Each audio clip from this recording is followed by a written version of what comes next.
म यहीँ बस्यो भने उहाँलाई आफ्ना आहाहरू देख्न पाउँछु। मलाई ढुक्क हुन्छ दादा। त्यही भएर मलाई जाम भनेर कर नहार्नु। म यतै बस्छु। भनेपछि नजाने। मेबी तिम्रो व्यवहारले गर्दाखेरि नि मेरो एकदमै चित्त दुखेको छ।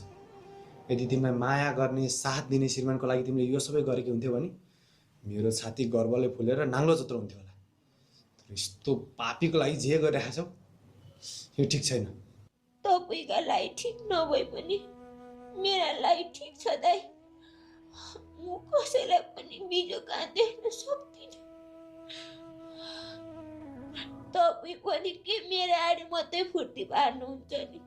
भाउजूसँग झगडा पर्दै पनि भाउजू अप्ठ्यारा हुनुहुन्छ भन्ने थाहा पाइसके राति तपाईँ जानुभएको होइन। आँधीहुरी पानी रात केही नभनिकन।